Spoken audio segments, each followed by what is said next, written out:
We haven't heard much from Karoline Leavitt since that report on Friday about just how rattled she looked sitting next to Donald Trump during his meeting with Vladimir Putin.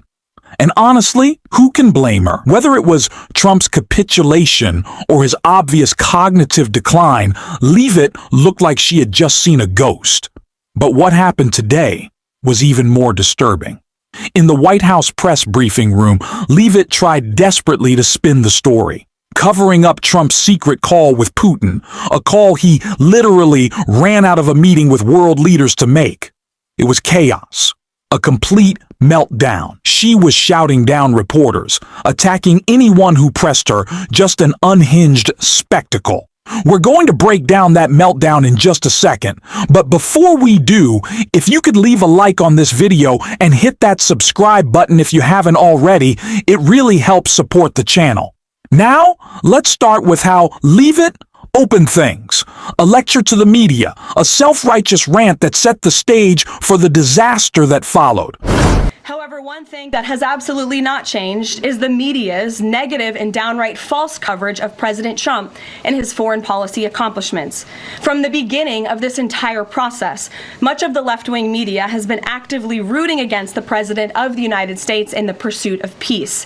Initially, the media ridiculously claimed that President Trump was somehow beholden to Russia for even agreeing to have a face-to-face discussion with President Putin inside of the United States.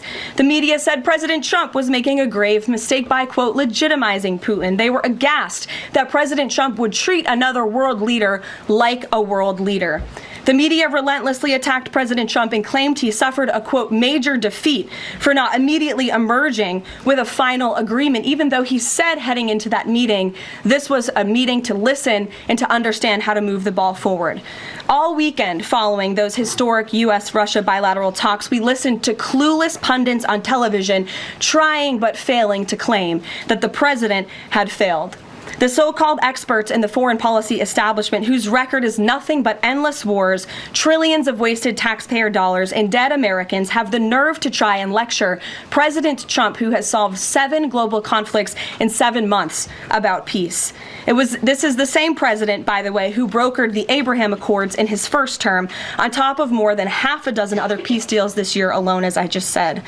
We also saw yesterday the president of Ukraine and all of the other major leaders of Europe fly across the Atlantic Ocean to meet President Trump at the White House because of the progress that was made, and that, if you ask the media, failed meeting, but it was not. It was highly productive and it was successful. This is why Americans' trust in the mass media is at a lowest point in more than 5 decades. Diplomacy is a delicate process, and instead of reporting the facts about what is happening here at this White House and what is happening between this president and other leaders around the world, many outlets in this room continue to try to actively undermine the president and sabotage the efforts towards peace.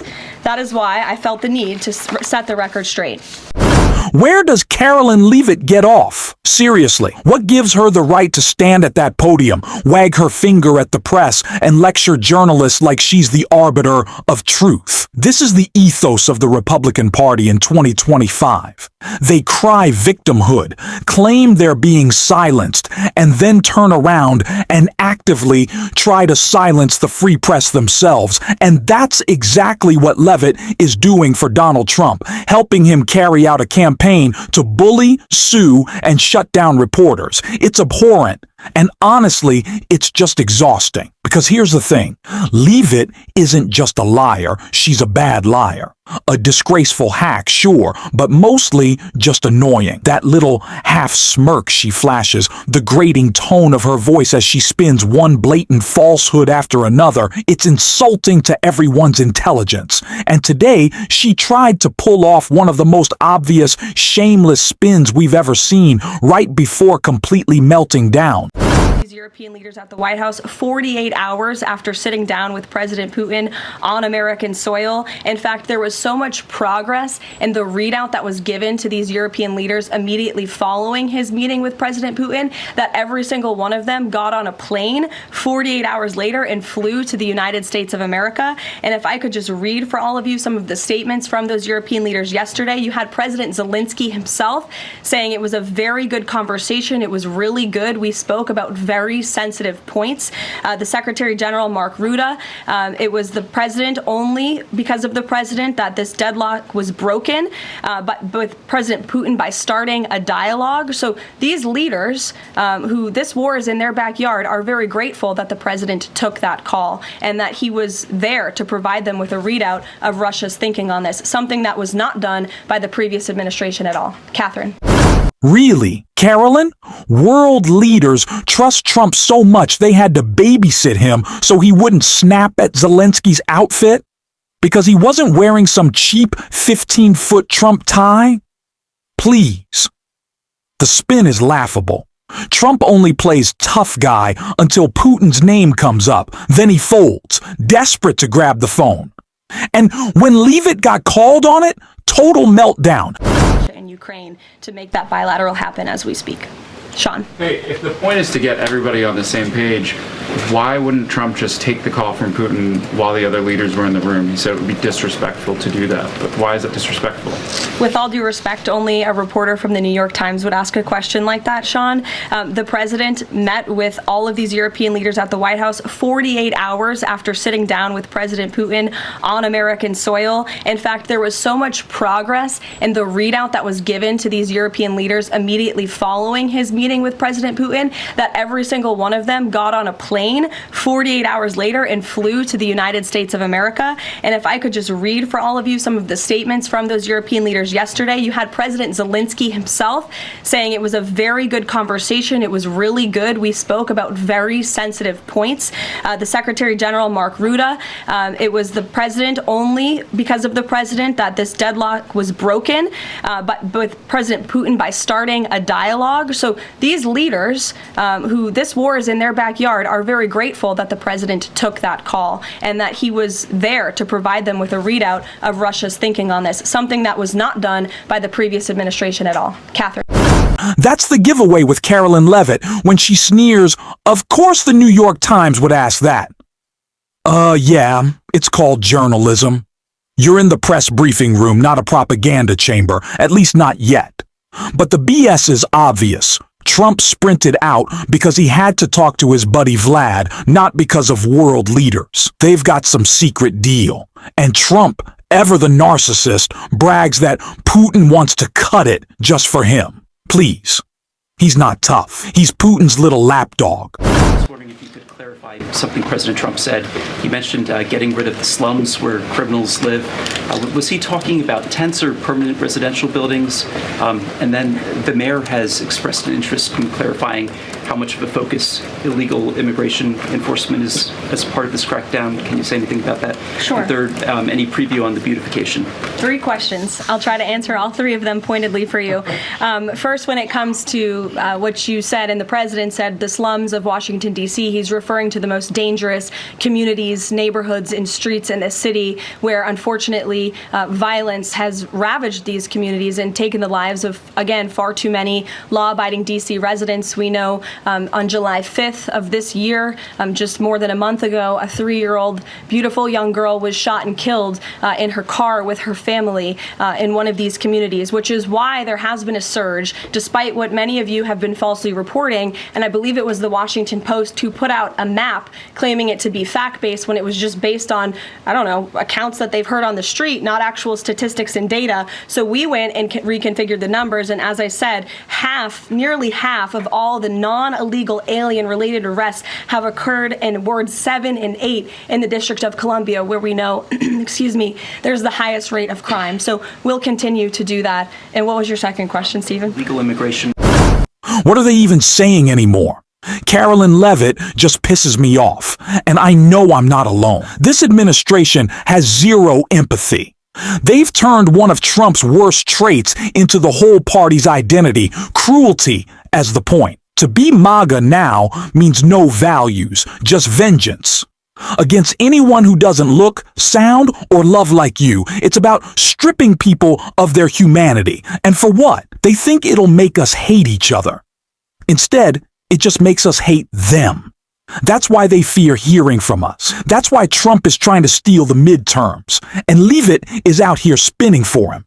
Go ahead. So the president says that he's starting a movement to eliminate mail-in voting, but states administer elections, not federal authorities. So can you provide any more details about how the White House plans to eliminate that?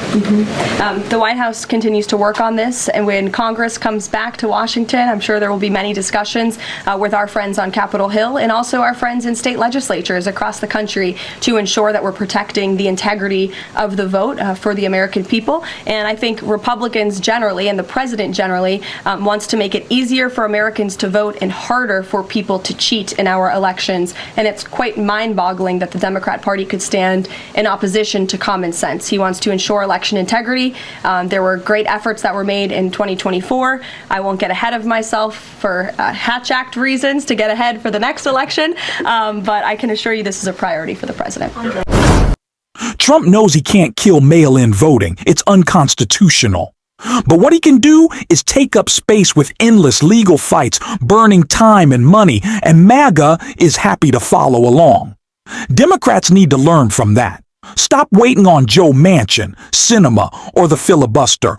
Push for voting expansion anyway. Newsom's doing it. Pritzker can. Hochul can. Just try.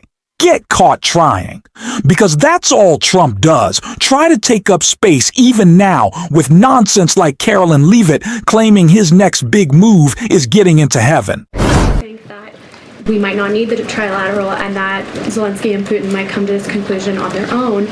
And then as a follow-up, I know the president said on Fox News this morning that he's partially seeking peace in order to get to heaven. Was he joking, or is there spiritual motivation behind his peace deals here? I think the president was serious. I think the president wants to get to heaven, as I hope we all do in this room as well.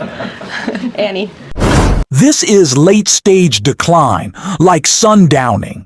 Trump's obsession with the Nobel Prize and even heaven isn't just distraction. It's him reckoning with mortality while still clinging to power. He'd run for a third term if he could.